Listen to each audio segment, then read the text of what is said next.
Madame, monsieur, bonsoir. En plus du prix du carburant, de l'alimentation, du gaz, il ne vous a pas échappé que l'électricité aussi a augmenté. Plus 11% en un an, ça pique. En cause, le déficit financier d'Ener Local, expliqué non pas par une mauvaise gestion de la société, mais par le fait que le gouvernement ne paie pas à la société ce qui lui est dû. Ce dû, c'est la composante de stabilité qui est censée venir combler les coûts énormes de transport de l'électricité, supportés uniquement par Ener Local. Aujourd'hui, l'ancien gouvernement crie au scandale, eux qui du temps de leur règne n'avaient proposé aucune alternative à cette situation. Nous avons retrouvé pour vous dans nos archives cette interview de l'époque. Jamais, vous m'entendez? Jamais nous n'augmenterons les tarifs de nos chères vaches à lait. Concitoyens. Bon, dans ce cas, il faut payer la composante de stabilité. Sinon, c'est la banqueroute assurée. Jamais, vous m'entendez? Jamais nous ne paierons le complément de stabilité. À ce compte-là, la situation financière d'Ener Local ne s'est pas améliorée comme par magie, elle a même empiré d'année en année puisque depuis presque 10 ans, aucun gouvernement n'a versé d'argent à la société. Et la dette a augmenté pour atteindre aujourd'hui plus de 7 milliards. Nous avons assisté aujourd'hui à la réunion de crise de nos élus, regardez plutôt. Combien? 7 milliards? Papa est belle là. J'ai acheté un bateau pour mon neveu, là j'ai plus de pièces. Pas restant toi? Ah ouais, faible. Bon on augmente les tarifs. La séance est levée, merci, t'as le tout. Ah oui, une situation apparemment difficile à gérer pour nos élus qui ont tout de même le mérite d'avoir pris une décision.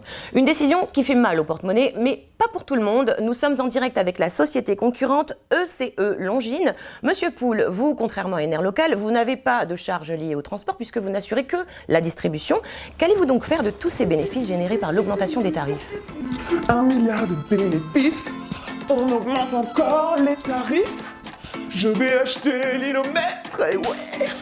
Oui, enfin, vous avez quand même quelques impôts à payer, c'est pas non plus tout bénef, si? Pardon? Je vous entends mal là, désolé. Je crois que la connexion est mauvaise. Ouais, il semblerait que nous ayons été coupés.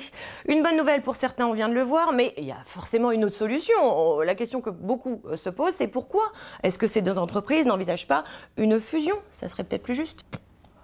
Ah oui, c'est valable le monopole. On vous a rien demandé à vous là. Oh l'Arial, là, qu'est-ce qui se passe en régie? C'est eux qui contrôlent le réseau, on n'y peut rien. Bref, nous avons pu contacter Ener Local qui nous ont livré leur analyse de la situation. Bon nous, si vous voulez, pour être schématique, c'est comme si on nous demandait le beurre, l'argent du beurre, le cul de la crémière et le sourire du crémier en prime. Et tout ça gratuit.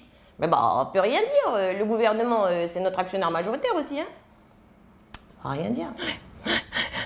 En effet, c'est inextricable. Enfin, c'est surtout les consommateurs qui ramassent, comme d'habitude. Oh non, je paye pas plus cher, moi. Bon, par contre, j'ai dû changer un peu mes habitudes. Par exemple, j'utilise plus du tout la lumière.